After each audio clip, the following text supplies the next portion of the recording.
Hello friends and welcome to my channel. Today we're kicking off a bookmas video in which we're gonna talk about all of the books that I am intimidated by, and even just I went around and pulled some of the books that are in my bedroom, and then a lot of these books live here. Even just looking at some of these books are like kind of putting me in a little bit of a tizzy, and it's all for very funny, I say funny, I wouldn't necessarily call them funny reasons, but also just like for very, if somebody else were to say that they were intimidated about these books because of these reasons, some of them are legitimate, some of them I have that are just my own neuroses that I would laugh at if that was somebody else. So we're gonna laugh at myself together. There are quite a few series that I own the whole series, and I have not even started the first book because I'm intimidated. So we're gonna talk about some of those series, some things that are on my physical TBR that will probably stay on my physical TBR for a while. I'm curious if you guys have read any of these books.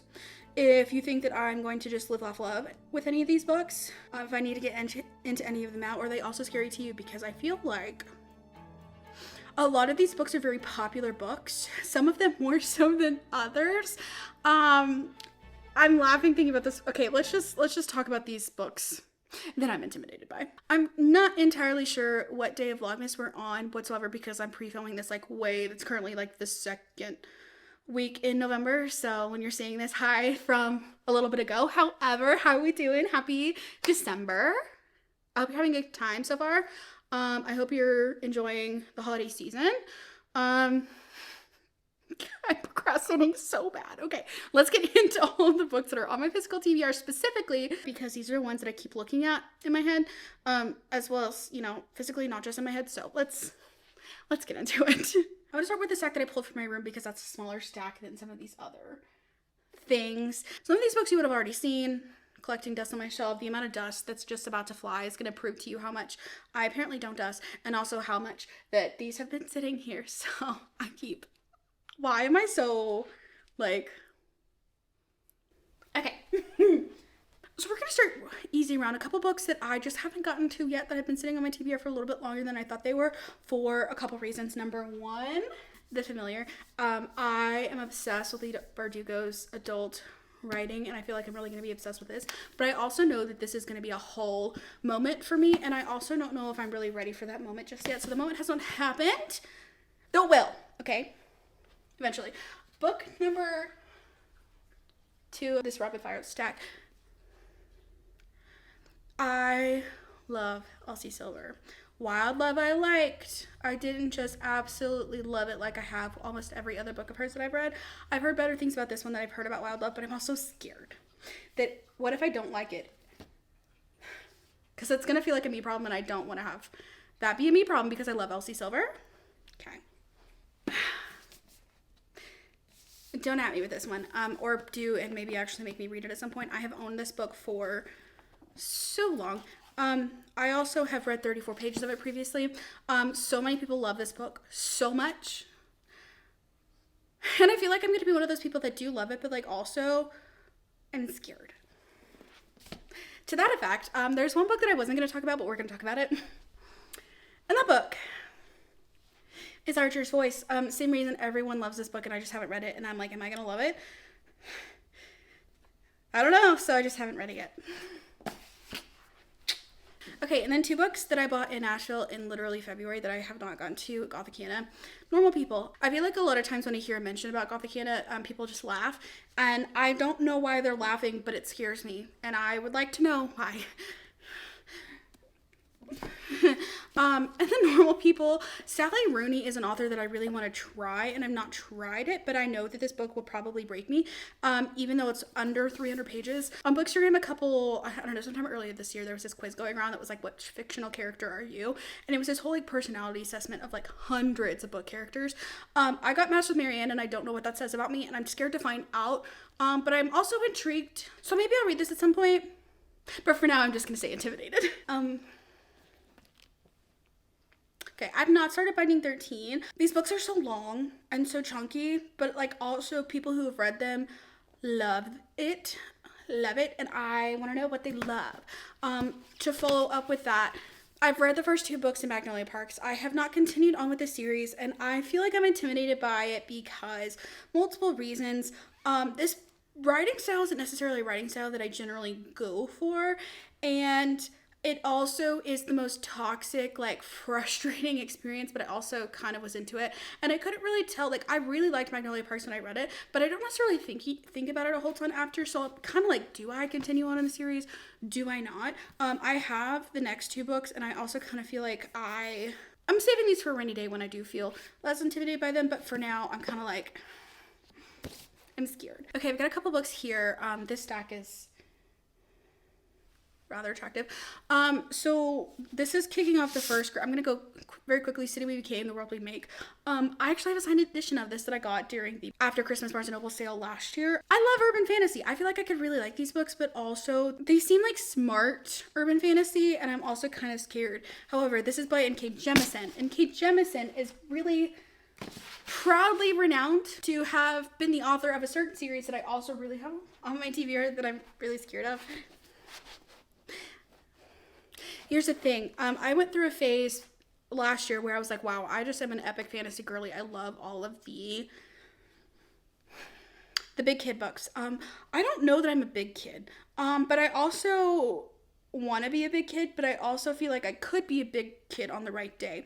However, I've heard all kinds of things about the series, and I just want to know what these things are, but like also I'm scared. But I also feel like I would really like this book, so maybe I just need to pick up the audiobook at some point and just rip off the band-aid and just live up love, because that would be a fun time.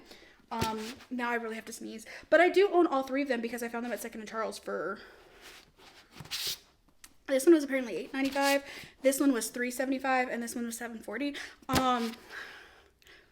So I have all three of them for when it does take over my life, but I don't know that I'm ready for it to take over my life. But I also am ready at the same time, but like also I'm scared for it to do so. So on my physical TBR will be it. The Shadow of the Gods. There was an Instagram book club that was all about reading the epic fantasy books that we keep putting off. I started this. I was not into it. I feel like I should probably unhaul this, but like also the idea of where this is going, like gods and like this being a Viking retelling.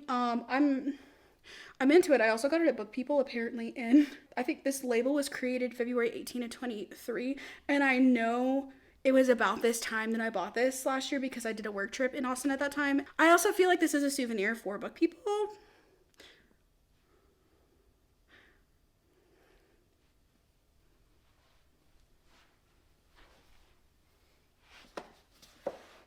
Okay, moving on. Couple books that also kind of give The Ruin of Kings same vibe, however. Okay, Jade City I read earlier this year, loved it. Jade City left off at a really good point, and I know based on having read the first book, the level of trauma that these characters are going to go through, because if book one was that way, what is book two gonna bring? And I also feel like I have just not been in a really good headspace to want to tackle this yet, but I also do want to, but I'm so intimidated by it. But I feel like I'm gonna love it. So out of all of these books that are on my TBR that I'm intimidated by, I think that this genuinely is gonna be the one that I'm so intimidated by, but when I finally do read it, I'm going to be the most obsessed with this, so. My dragon shelf honestly gives me life.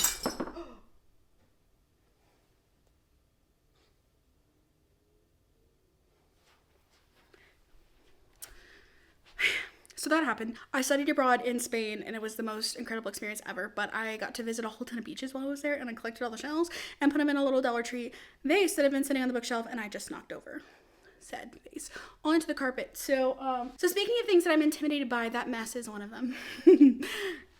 We'll circle back later. City of Brass.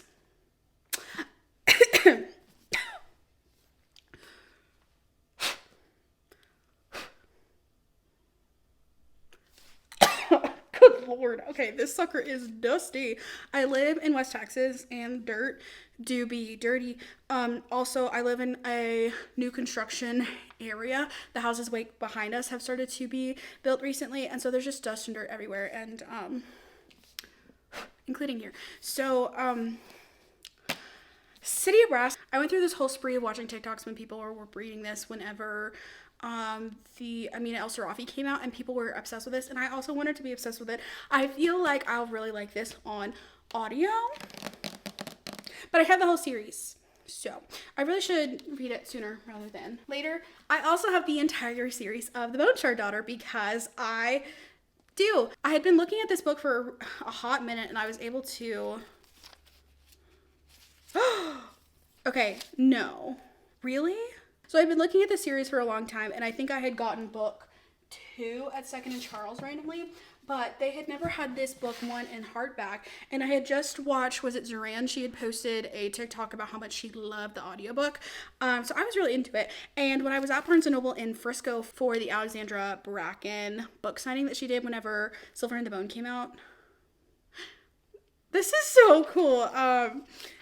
I bought this book because they had it in the hardcover, but it was also like 2 days before book 3 in the series came out, and I was able to get book 3 early, and I was so excited about getting book 3 early. So on the way to Frisco, I was like, okay, I'm gonna start the audiobook for this, and then I ended up starting out something else that I don't remember, but I was actively in the middle of really desperately wanting to read this book, and I've got a event information for the signing thing that's in here, which is, I'm gonna leave in here because that's so cool.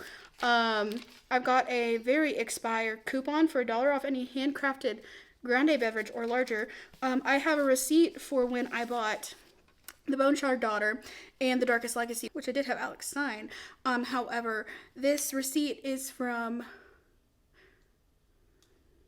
can I read? April 11th of 2023. So I need to read this sooner rather than later. However, I have that, but then I also have a second receipt in here, which was somebody who bought Silver and the Bone, but who also bought Sidekicks, which is a graphic novel, and I have no idea. It's not my card number. How is this receipt? Like, this is definitely somebody's receipt from the event. How was it in here? I don't know. What a fun little scrapbook moment. However, this book has been on my TBR for a hot minute, and I feel like I'm really gonna like it when I do get into it. So this is on my TBR, but I'm intimidated by it because it is definitely epic fantasy from everything that I've heard, and I want to like it, and I don't want to not like it, so I'm just not going to read it, and then I won't know if I don't like it. So then I can still like it in my head, okay? Apparently that's the delusion that we're going with, but it's working. Kind of. Not really, because clearly I've had this book for much over a year and a half, and I have yet to read it, but I'm really excited about it. What else? Oh, I'm going to end this off with the series that I'm most intimidated by, so we'll come back to that later. I'm hoping that the audio that I've been over here talking about picks up at all, because probably not, so sorry if you can't hear half of this video. My bad. Continuing on, I feel like romance isn't necessarily a category that I get very intimidated by, because they are usually shorter books that usually read faster than fantasy does, because you're not having to get as much of the world building. So I don't feel like there's much in here. Something like Icebreaker. Jeez, I am doing really well. Something like Icebreaker that, what? Oh, I actually won a Instagram like raffle giveaway kind of thing with some of our friends, and I got this book in this raffle. Still haven't read it yet. Is there a date on here? Ordered May 17th of 2023. This bookshelf in here is a graveyard practically. However, I've not read it. I've heard everything about this book. Oh, here's a good one. Alone with You in the Ether. I have both the indie edition and the traditionally published edition, because I did find this at Second and Charles for like $3. Fine of the freaking century. And then I think I got this one half price. It was like $13.50. But I got it half price off of this half price. So I think it was half price of even that. Math is an illusion. But this book, every time I hear this, it is just like a beautiful romance in terms of the core of like romanticism. This is it. It's very poetic. Which doesn't really feel like my type. Okay, Alone with You in the Ether is a contemporary love story like no other, exploring the nature of love, what it means to be unwell, and how to face the fracture of ourselves and still love as if we're not broken.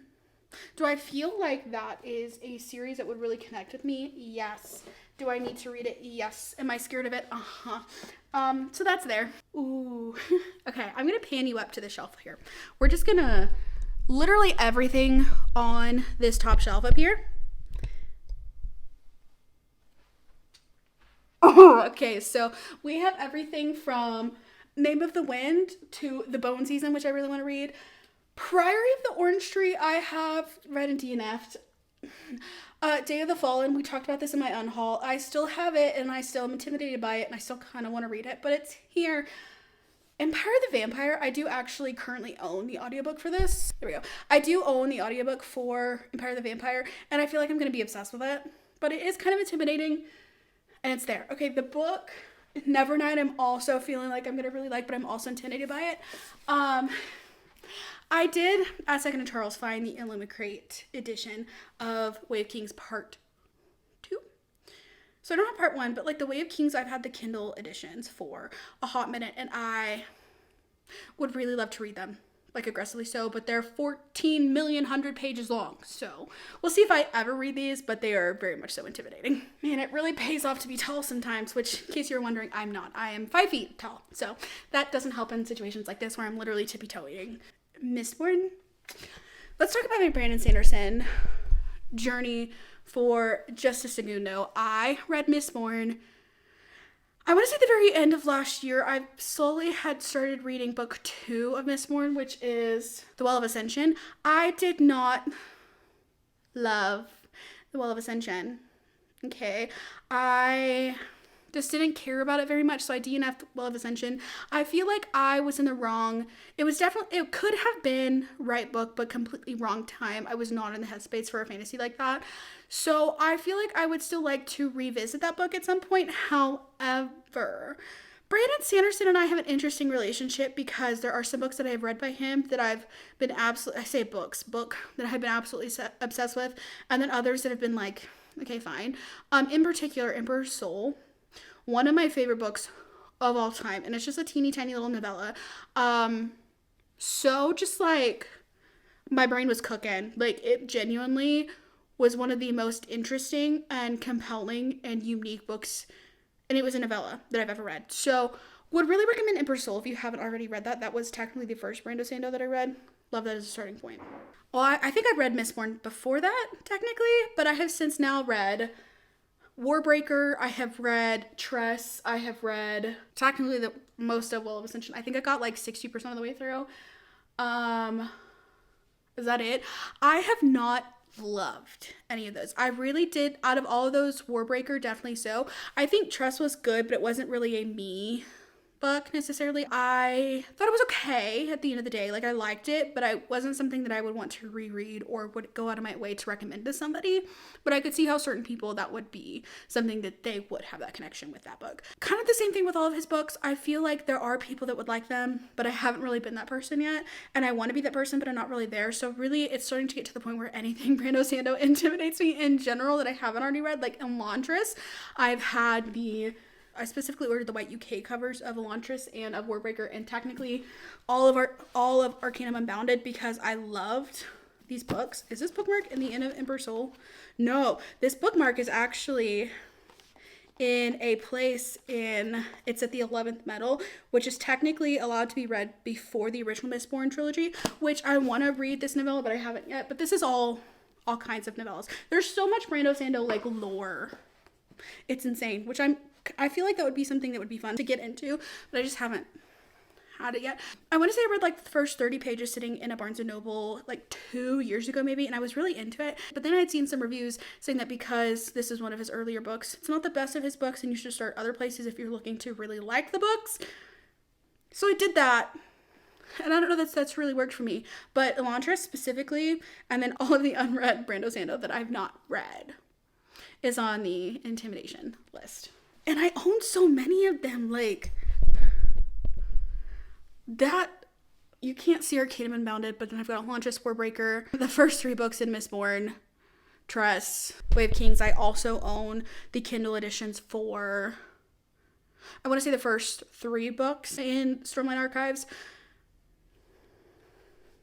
Now that I've completely ripped apart these bookshelves, and I'm going to have a giant mess to clean up that I'm not necessarily mad about, because I just like playing with my books basically, because I'm 5. We have something to talk about, and if you have seen practically any larger like yearly TBR or like gold TBR or like any brief mention, anytime the series come up, you know exactly the series and I'm about to talk about. Talked about it in my end of year book tag.